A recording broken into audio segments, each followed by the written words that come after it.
64ാമത് ദേശീയ ചലച്ചിത്ര പുരസ്കാരങ്ങൾ ഇന്ന് സമ്മാനിക്കും. സുരഭി മികച്ച നടിക്കുള്ള രജത കമലം നേടിയതുൾപ്പെടെ 7 പുരസ്കാരങ്ങളാണ് ഇത്തവണ മലയാളത്തിനുള്ളത്. ദില്ലി വിജ്ഞാൻ ഭവനിൽ നടക്കുന്ന ചടങ്ങിൽ രാഷ്ട്രപതി പ്രണബ് മുഖർജി പുരസ്കാരങ്ങൾ വിതരണം ചെയ്യും.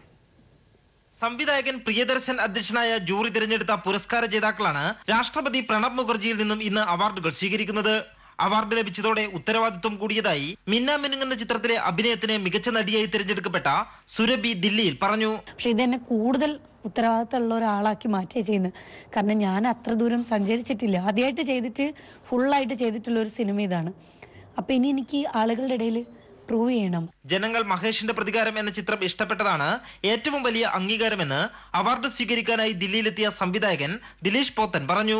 അത് ആളുകൾക്ക് ഇഷ്ടപ്പെട്ടപ്പോൾ, അതങ്ങനെ സ്വീകരിക്കപ്പെട്ടപ്പോൾ ഭയങ്കര സന്തോഷം തോന്നിയിരുന്നു. ഒരുപാട് സന്തോഷം.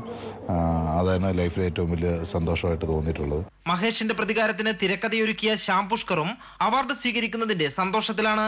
കൂട്ടുകാരെല്ലാവരും ടീം വർക്കായിട്ട് ചെയ്യുന്നതിന്റെ ഒരു ഫലമാണ്. അപ്പോൾ എല്ലാവരുടെയും അവാർഡാണ്. അപ്പോൾ എനിക്ക് അത്ര വലിയൊരു റിയാലിറ്റി നകന്നൊരു എക്സൈറ്റ്മെന്റ് ഇല്ല. കാരണം എല്ലാവരുടെയും ഒരു കൂട്ടായ എഫേർട്ട് ഇതിന്റെ പുറകിലുണ്ടെന്ന് അറിയാം. മികച്ച നടനുള്ള പ്രത്യേക ജൂറി പരാമർശം ലഭിച്ച മോഹൻലാൽ, മികച്ച ബാലതാരം ആദിൽ ബാലകൃഷ്ണൻ ഉൾപ്പെടെ 7 പുരസ്കാരങ്ങളാണ് മലയാളത്തിന് ലഭിച്ചത്.